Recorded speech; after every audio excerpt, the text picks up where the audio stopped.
Hi, this is Diana and this is my channel Dinky Loves Books that's all about books and reading. If this is your first time here, I hope you will consider subscribing for more videos just like this.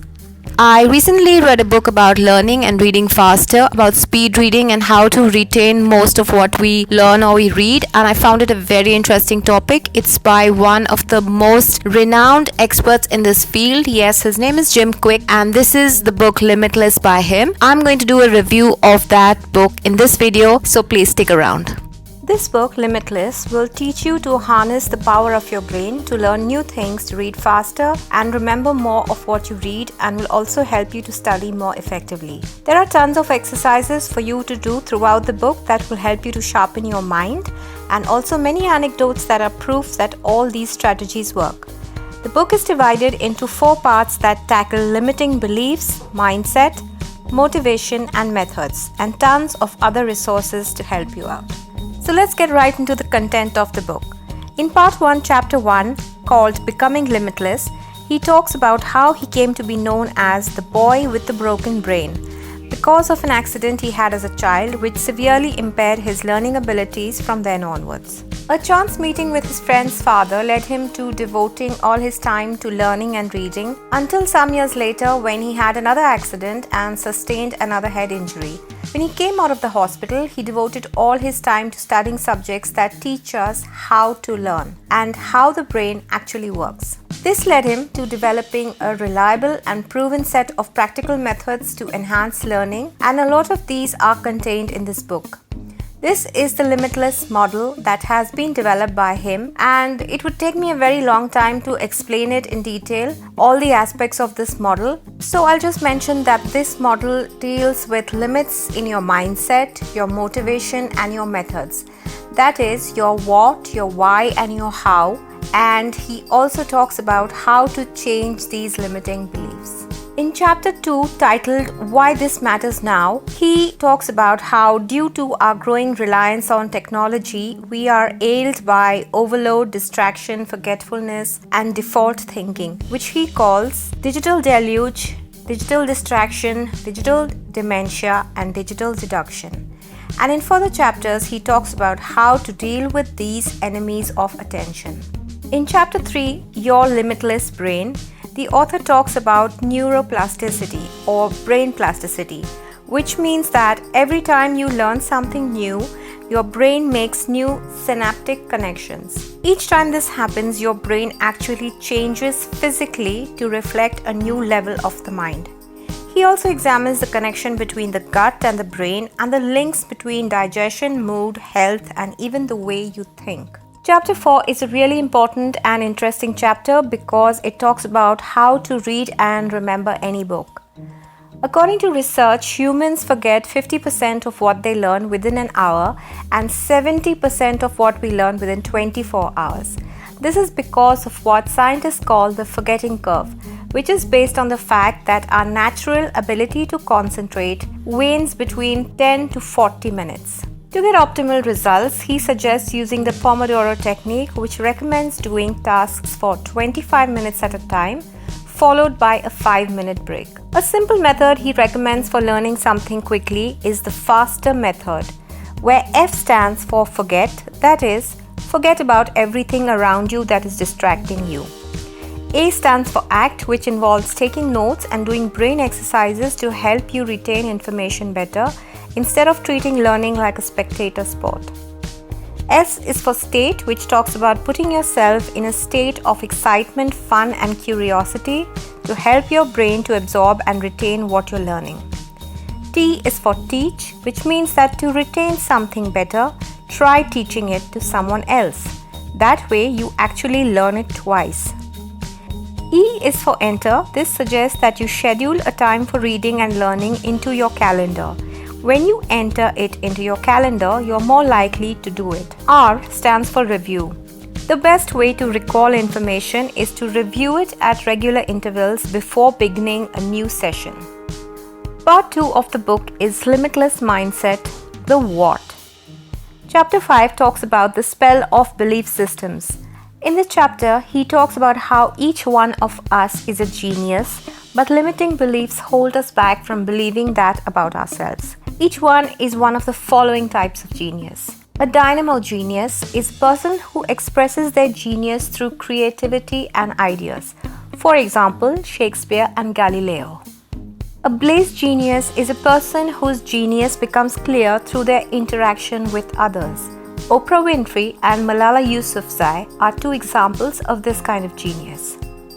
A tempo genius is one who expresses his or her genius through their ability to see the big picture and stay the course. Examples of this are Nelson Mandela and Mother Teresa. A steel genius is one who is brilliant at sweating the small stuff and doing something with the details that others missed. Each one of us is a combination of at least two or more of these types of genius. In the next section, he talks about reframing limiting beliefs by 1. Naming your limiting beliefs. Every time you find yourself thinking, I can't, I'm not, or I don't, examine your self-talk and realize that whatever you're telling yourself that you can't do is just an opinion and not a fact. And there's a very good chance that those opinions are wrong. Key number 2 is to get to the facts. Whatever negative thing you're believing about yourself, what evidence do you have to actually support that? And if you do, also examine whether that evidence has been tampered by the noise in your head. Based on all the times you have not failed, when you have actually got things right, and that will give you a much healthier mindset the next time you're in a critical situation. Chapter 6 talks about the 7 lies of learning. He defines a lie as a limited idea entertained. And these are the 7 lies that he says we believe about ourselves. Lie number 1 is that intelligence is fixed. We tend to believe that our basic abilities, intelligence, and talents are fixed things. This is based on our belief that IQ scores are a true reflection of our intelligence. However, IQ scores only measure current academic capabilities and are not a measure of innate intelligence. IQ scores also do not measure creativity, practical intelligence, or emotional intelligence. They do not determine your future and are not indicative of what you're capable of learning and accomplishing. Lie number 2 that we believe is that we only use 10% of our brains. This is a myth that is propagated by films and media, but the truth is that you have all the power of your brain available to you right now to use as you please. Lie number 3 is that mistakes are failures. He gives us the example of Einstein, who made many mistakes in calculations in some of his most important works. Yet, Einstein is remembered for his contribution to science and not for his mistakes. Mistakes don't mean failure. They mean that you're trying something new and that you're moving forward. Lie number 4 is that knowledge is power. Knowledge, says Kwik, is not power. It has the potential to be power if you apply it. To change the knowledge you have into power, you have to combine it with action. Therefore, knowledge into action equals power. Lie number 5 that we believe is learning new things is very difficult. Learning can be hard, but it's important to understand that learning is a set of methods, a process that gets easier when you know how to learn. The key is in taking small, simple steps. Lie number 6 is that the criticism of other people matters. People will always doubt and criticize you, but you will never know your true potential unless you break the unfair judgments you place on yourself. Don't allow other people's opinions and expectations to run or ruin your life. Lie number 7 is that genius is born. Genius is not born, it is made through deep practice. Part 3 of the book deals with limitless motivation, the why. There are a few lies that we believe about motivation, such as motivation is fixed, we should enjoy what we need to do, and motivation is something that we wake up with or not. None of these are true. The formula for motivation is this: motivation equals purpose into energy into simple small steps. This is the only way you can get sustainable motivation, and the ultimate form of motivation is the state of flow. Chapter 7 deals with purpose. You must know why you want to learn or to do something. Once you know your reason, you need to set goals that are specific, measurable, actionable, realistic, and time-based. Though this is a very practical approach, your goals should also fit in with your emotions, your heart. So they should also be healthy, enduring, alluring, relevant, and truthful. Knowing your purpose in life helps you to live with integrity. When you know yourself, it becomes easier to live a life that's true to your own core values. Chapter 8 discusses energy. Mental and physical activity is the fuel needed to drive your actions. Motivation is all about energy management and optimization, and the author gives us 10 suggestions for generating limitless brain energy. The first is a good brain diet. Kwik says that eating high-quality foods full of vitamins, minerals, and antioxidants nourishes the brain and protects it from oxidative stress. He gives us a list of brain foods and nutrients and some great recipes to optimize brain power and vitality. Exercise. To keep your brain sharp, even 10 minutes of aerobic exercise a day can have enormous benefits. Killing ants. Most of us place limitations on ourselves in the form of ants or automatic negative thoughts. If you keep telling yourself you can't do something, you won't do that thing. You must move on from this kind of destructive self-talk if you want to accomplish whatever you want. The next is a clean environment. The air you breathe is critical to the way your brain functions, but a clean environment goes beyond the air quality. Removing clutter and distractions from your environment will greatly improve your ability to focus. A positive peer group. The people we spend time with have a meaningful influence on our lives. You must learn to distinguish people who are good for you and those who are not, and how your association with them affects your desire to unlimit yourself. Protect your brain. A lot of accidents are unavoidable, but do your best to not put yourself in situations where you could endanger your life, and if you love these things too much, take as many safety precautions as you can. New learning. One of the most important things you can do for the health of your brain is to keep learning. As long as we keep learning, we keep creating new neural pathways in our brains. By increasing the ways you use your brain, you increase the capabilities of your brain. Stress management. Chronic and persistent stress might actually rewire your brain. There is plenty of evidence that proves that stress can be debilitating to your brain, so it's critical that you do everything you can to avoid it. Sleep.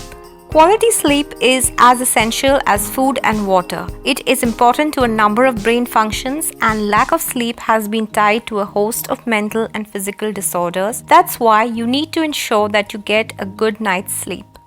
Chapter 9 talks of small, simple steps. You want to achieve something? Start with small, simple steps. The reason why people fail to act is because they feel overwhelmed by the task on hand. The answer? Small, simple steps. Take baby steps and don't be too hard on yourself. Feeling bad or shaming yourself is going to accomplish nothing. Once you do things often enough, soon you'll be able to do things without even thinking about it anymore. How do you make something a habit? Just remember the acronym WIN, where W stands for make sure you really want it. I stands for does it align with your innate abilities? And N stands for create a prompt that reminds you to perform the new habit now. Chapter 10 talks about flow. Have you ever been so caught up in what you were doing that everything else just disappeared or melted away, and it just felt like the most natural thing you'd ever done? This is the state of flow.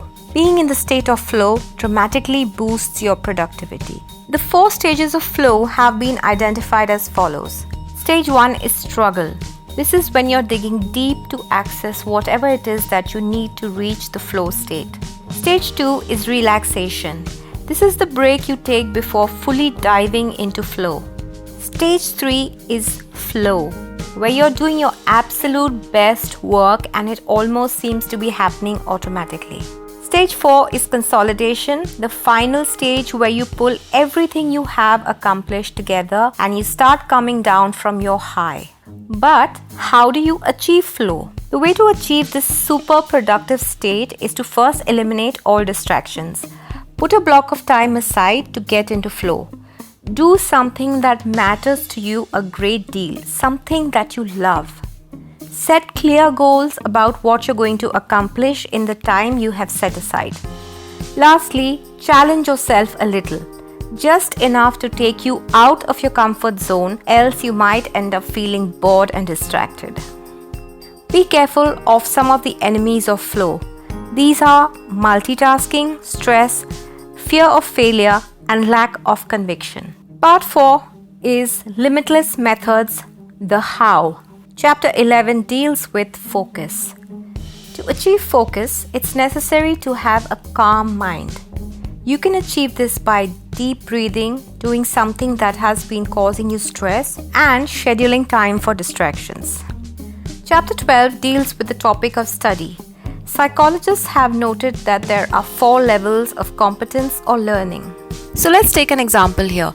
Let's say that you don't know a language called French exists. This is your state of unconscious incompetence where you're not aware that a language even exists and therefore there's no need for you to learn it. Then when you become aware that there is such a language known as French but that you don't know it, that's your level of conscious incompetence where you're aware of it but you know that you don't know. Suppose you start learning French but you're not very good at it. You're still in the learning stage and you still struggle with it. That is your level of conscious competence where you can do it, you can speak it, but not very well. And then let's say you keep practicing it and you become very fluent in it, and after a while you don't even have to think of the words or the tenses. It becomes like second nature to you. You have reached a level of unconscious competence where it has become so natural to you that you don't even think about it anymore. So how do you study better? Cramming, as we all know, might help you to get through a test, but it is no good for long-term retention of information. So here are 7 habits that will help you to study better. The first one is to employ active recall. That is, to review the material and then recite or write down everything you remember and then check back with the material to see how much you actually remember. The second habit is to employ spaced repetition. That is, spacing out reviews of your material at similar intervals, which produces long-term and durable retention of knowledge. Habit 4 is sense of smell. Some scents put you into a calm state of mind. Burn a scented candle or put a little essential oil on your wrist to accelerate recall. Habit 5 is music for the mind. There is a connection between music and mood and learning, suggesting that music can put us in a condition that improves our ability to learn. Habit 6. Listen with your whole brain. Listening is critical to learning, but most of us are really bad at it. This is because we don't apply our brain power to the exercise of listening. He has devised a tool to help you listen with your whole brain. Here it is. H stands for halt everything that is going on around you. E stands for empathy, that is trying to understand what you're listening to from the speaker's perspective. This is likely to benefit you much more if you can empathize with what the speaker is saying. A is to anticipate what you're going to learn. This enthusiasm for what you're hearing will greatly increase your potential for truly hearing it. And R is for review, that is, reflect on what the speaker has said and paraphrase it in your mind or imagine teaching it to someone else. Doing this will solidify it in your mind. Habit 7 is to take notes. Notes allow you to organize and process information in such a way that will help you to use this information later. Try and write the notes in your own handwriting and write down what you understand, not just what the speaker is saying. Otherwise, in effect, you're just taking dictation. Chapter 13 deals with memory. How do we develop a strong memory? Mom will help us. No, not your mom. M stands for giving yourself motivation to remember something that will make you more likely to remember it. O stands for observation, that is, condition yourself to be truly present in any situation where you want to remember something. M stands for method, that is, using the tools in this book that will help you to remember things better. Chapter 14 is about speed reading, and I'm sure that's a chapter that a lot of us are interested in because a lot of us would really like to know how to read faster. How does reading make your brain limitless? Reading exercises your brain, which is a muscle that gets stronger the more you exercise it. It improves your memory, your focus, your vocabulary, your imagination, and your understanding. In this chapter, the author busts some myths about reading and also gives the reader exercises to learn to read faster. These are much too detailed for me to include here, but consist of techniques which you'll need to employ repeatedly until your reading speed increases. Chapter 15 deals with thinking. Accomplishing something big often requires new approaches to thinking. Dr. Edward de Bono devised the concept of 6 thinking hats, and the core notion is to separate thinking into 6 distinctly different functions by donning a series of metaphorical hats of different colors. It's important for us to have tools to help us to think in different ways, because we have a dominant way of using our intelligence, as distinguished by Dr. Howard Gardner in his theory of multiple intelligences. Just as types of intelligences vary from person to person, the way one learns also varies. The VAC learning styles model is useful in understanding how we prefer to learn things. The author then talks about mental models for decision making, productivity, problem solving, and strategy, and also gives us step-by-step instructions on how to think exponentially that might make a real difference in your school, business, or in your own personal growth. So that pretty much sums up the content of the book. But the question is, what did I think of the book? Well, it's a fairly simple book to understand, but I would not suggest reading it in just one sitting, but rather read it a chapter at a time and do the exercises suggested in it if you really want to benefit from them. Some of the theories and models of learning, such as those formulated by Edward de Bono and Howard Gardner, have been presented in a simple enough way so that the layperson can understand them, but he has also left out some theories and models of learning that are important and that are employed by educators and deserve a mention in this book, since it's a book about how learning happens. Also, the model developed by him is not very simple for a layperson to understand, and you would need to go over it a number of times to understand it really well. But overall, the author keeps the book pretty interesting by sprinkling it with a number of anecdotes and real-life examples, as well as little tests and exercises to help you with your reading and retention. It's worth picking up this book, and I would suggest you follow the suggestions and exercises sincerely if you really want to reap the benefits of this book. So that was my video for today. I hope you enjoyed it. If you did, please don't forget to like, comment, share and subscribe, and also come back to my channel for more videos on books and reading. I'll be back soon with another video. I'll see you then.